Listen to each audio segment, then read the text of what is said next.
Happy lunch hour, gang, for a Sunday. Just getting ready before we hit the stores. But yeah, so here we are. We got 3 weeks left of 2023, and there's probably a whole lot of people out there going, oh my God, thank God this year's over.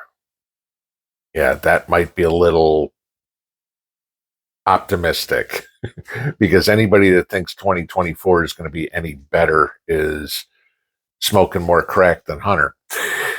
Uh, yeah, anybody know who Jeremy Jurgens is? Has that name ever rung a bell to you? Okay. Somebody you might want to know. He's the managing director of the World Economic Forum. Okay.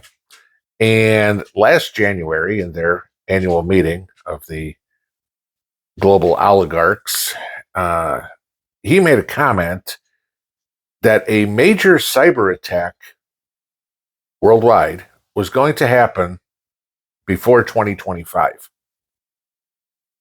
So let me see if I got this straight. 2023 is about over. 2025 is a year away. That leaves next year. Does he know something we don't? Maybe.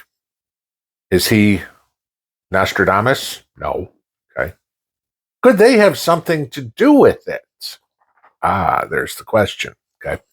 Remember, Klaus Schwab, okay, we all know who he is, came out in 2020 and said that there was a major cyber attack that was coming that would make COVID look like a small disturbance.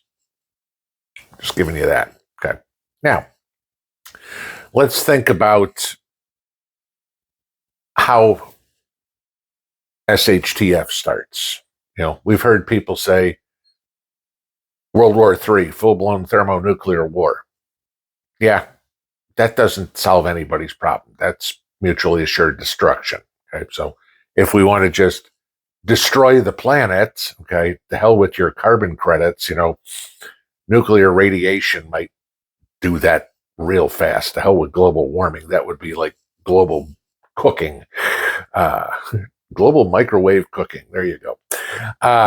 So yeah, chances are that won't be it. We talk about an EMP. Okay, it's a possibility, sure.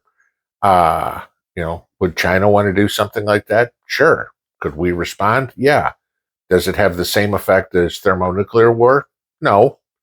But still, it would have the world creep to basically a standstill for at least a decade or two, which is kind of defeats the purpose of doing it, because it's not like all the folks at the World Economic Forum or Xi Jinping or Vladimir Putin or Joe Biden or pretty much anybody in Washington has another 20 years on this planet. So, yeah, that wouldn't do anybody a whole lot of good either. Now, the global cyber attack, yeah, that works real fast and real well. Let's do the first one. Let's say they go after the global banking system. You want to bring the world to a halt. Stop the movement of money.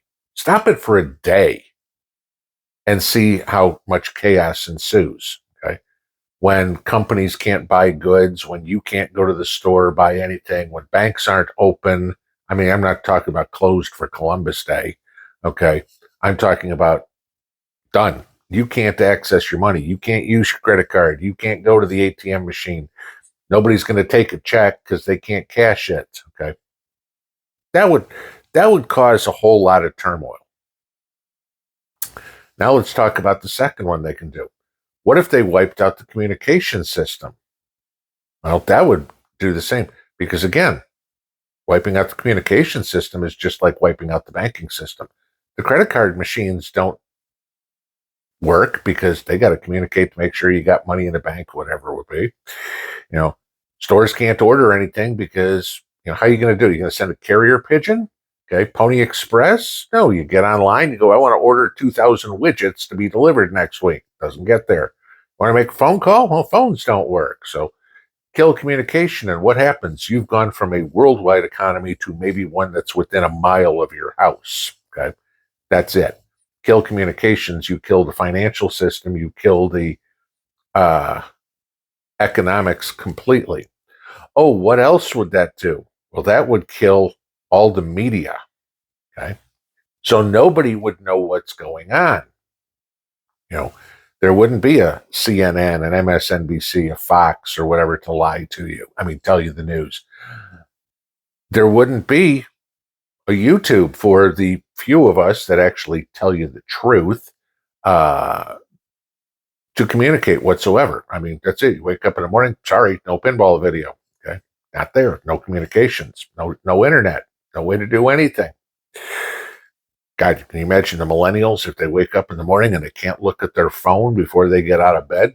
You know, I'm surprised somebody hasn't come up with the shower-proof, waterproof phone cover so they can be playing on Facebook or whatever while they're washing their hair.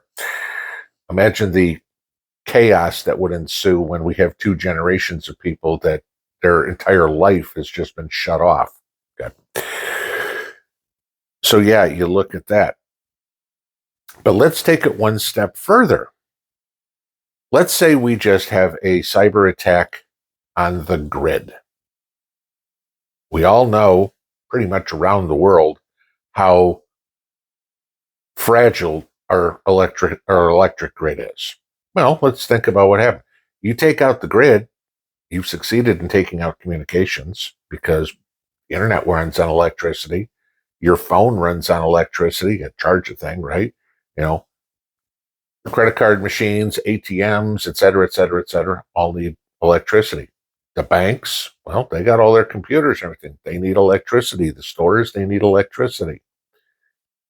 And this is what they're calling for. It doesn't take much at all to bring the world to a complete standstill. Shut off the electricity, and you've shut off humanity. That's it. That's how dependent we are on it. I've said many times, so have other people, turn off the power in your house for a weekend and watch how you are just completely lost. Can't turn on the TV, can't make a cup of coffee. Oh, I want to start the stove. Gee, well, unless you got a gas stove and a lighter, that's not happening. Oh, all the food in your refrigerator just went bad. Oh, sorry, no, can't use a car because, need a battery to start a car. All of a sudden, there's no lights, there's no heat, there's no nothing. And you're going, what do we do? That's how easy this is. And when you get the global elites calling for it, saying it's going to happen before 2025, which all that's left is 2024, that's before it, how ready are you? You know damn well that every single one of the members of the World Economic Forum, every government entity or whatever, has backups. So they'd have power, they'd have heat, they'd have some sort of communication that they can use, right? Handheld radios or whatever, communicate back and forth. Those would still work, provided you can charge them, okay? Provided you have batteries for them. Hopefully you have ones with rechargeable capacity to them, whether they're batteries or whether you just have to plug them in. That's all it takes till there is no water, because the water pump isn't working. Your big water towers or whatever it is, they're gravity fed. That's great. You'll have water for a couple of days, but there's no way to pump the water back up to refill them. Yeah, that's gone. All the food in the grocery store, spoiled. Okay. The food that's on the shelves that's, preservatives, gone. What are you going to do? This is what they're calling for, a grid down scenario. And it won't take long. Let them shut the grid down for a couple of weeks. You see how people panic in a power outage for a day. Oh my God, what are we going to do? The power's out. Imagine how those people are going to be in a week or two. you will have a zombie apocalypse walking around town. Oh my God, I can't use my phone. What am I going to do? Uber Eats isn't bringing me my food. What am I going to do? You know, I can't see what Mary Jane had for breakfast or Bob's cat did today. What am I going to do? And they're going to freak out. Okay. That's how easy it is. And that's what they're calling for. No power. Stock market, poof. Okay. Yeah, that's all electronic, guys. Hate to tell you this. Okay. That ain't going to matter. Like I said, pumping oil, gas stations need electricity.